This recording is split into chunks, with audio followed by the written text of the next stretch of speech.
সেই হরফে যাতে পরীক্ষায় তারা প্রদান করতে পারে সে দাবি নিয়ে তারা এই বন্ধ রেখেছে। দেখুন, বন্ধ যে কোনো রাজনৈতিক দল ডাকতে পারে, গণতান্ত্রিক পদ্ধতিতে অধিকার রয়েছে, কিন্তু বন্ধ ইজ নট এ সলিউশন। এবং রাজ্য সরকার, রাজ্যের ক্যাবিনেটের মুখপাত্র হিসাবে আমাকে যেটা বলা হয়েছে সেটাই আপনি আপনাদের মাধ্যমে আহ্বান জানাবো। তাদের যেটা দাবি যে রোমান হরফে তারা পরীক্ষা প্রদান করবে। এই রোমান হরফ বিগত দিনেও ত্রিপুরা রাজ্যে টিবিএসসিতে বিশেষ করে বোর্ড পরীক্ষা আমরা দেখতে পেয়েছি 2% নিচে ছাত্রছাত্রীরা সেখানে পরীক্ষায় বসেছে।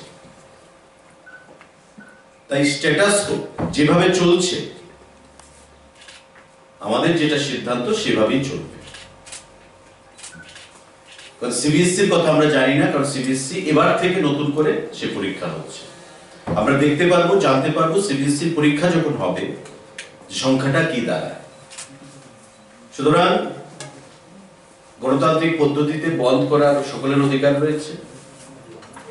আমরা আহ্বান জানাবো সরকারের পক্ষ থেকে যে বন্ধকে উইথড্র করুন, প্রত্যাহার করুন। কারণ ইতিমধ্যে সকাল থেকে ট্রেন বন্ধ রয়েছে বিভিন্ন জায়গায়। শহরে তার প্রভাব না থাকলেও গ্রামে গঞ্জে সাধারণ খেটে খাওয়া মানুষের সেখানে অসুবিধার মধ্যে পড়তে হচ্ছে। তো সেই জিনিসটা কাম্য নয়। এটা রাজনৈতিক দল হিসাবে বা সংগঠন হিসাবে প্রত্যেকের যেমন অধিকার রয়েছে বন্ধ রাখা, ঠিক তেমনি মানুষের অভাব অভিযোগ, মানুষের সুবিধা অসুবিধা, সেই কথাটাও কিন্তু আমাদের ভাবতে হবে। একটা দায়িত্ববান রেসপন্সিবল পলিটিক্যাল দল হিসাবে, সংগঠন হিসাবে আমরা আহ্বান জানাবো, let the strike be called off. যেভাবে চলছে স্ট্যাটাস কো সেটা মেনটেন হবে। যেভাবে চলছে দুভাবেই পরীক্ষা দেওয়ার সেখানে প্রভিশন রয়েছে, রোমানেও রয়েছে এবং বাংলাতেও রয়েছে, সেভাবে পরীক্ষা হবে। এবং বিধানসভায় বিগত অধিবেশনে বা তার আগের বাজেট সেশনে এই ইস্যুটা নিয়ে মাননীয় মুখ্যমন্ত্রীর দৃষ্টি আকর্ষণ করা হয়েছিল এবং বিভিন্ন অ্যাঙ্গেল থেকে মাননীয় মুখ্যমন্ত্রীর কাছে এই বিষয়টা নিয়ে তার দৃষ্টি আকর্ষণ করা হয়।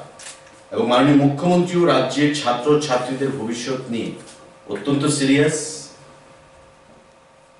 আস্থাশীল, শ্রদ্ধাশীল এবং উনি কেন্দ্রীয় সিবিএসসির চেয়ারম্যানের কাছেও ব্যক্তিগতভাবে গত বিধানসভার অধিবেশনের পর চিঠি লিখেছেন, কিন্তু এখন পর্যন্ত কোনো রেসপন্স সেখান থেকে আসেনি।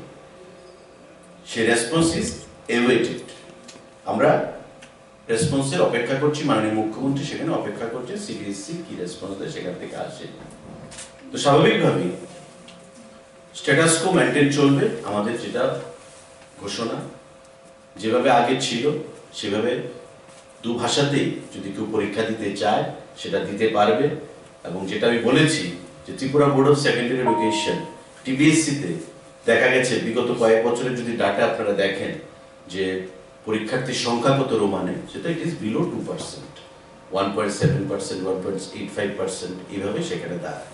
3,500 পরীক্ষার্থীর মধ্যে হয়তো 50 জন স্টুডেন্ট রোমানে দিচ্ছে। তো আমরা প্রতি ভাষার প্রতি শ্রদ্ধাশীল, আমরা প্রতি ভাষাকে সম্মান জানাই, আমাদের মুখ্যমন্ত্রী প্রতি ভাষাকেই সম্মান জানাই।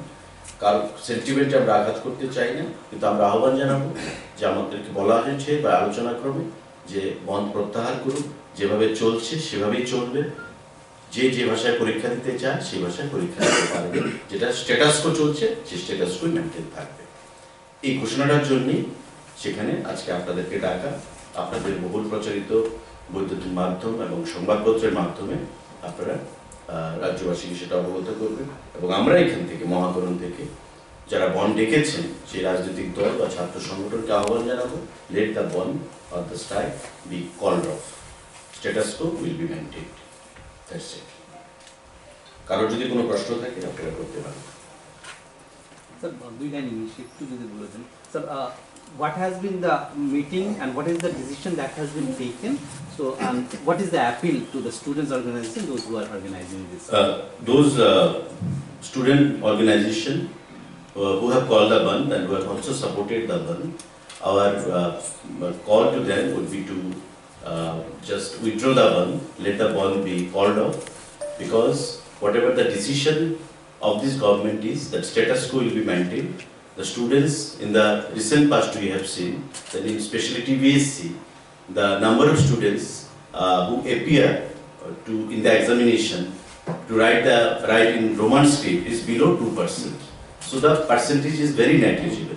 And when it comes to CBSE, we don't have any figure because this time onwards only CBSE exam will be started. So Honorable Chief Minister is very much eager to solve this issue, and in the last two sessions of our assembly, the matter was discussed, and from various quarters also the matter was taken up with the Honorable Chief Minister, and he has subsequently written a letter to the chairman of CBSE, but the response is still awaited.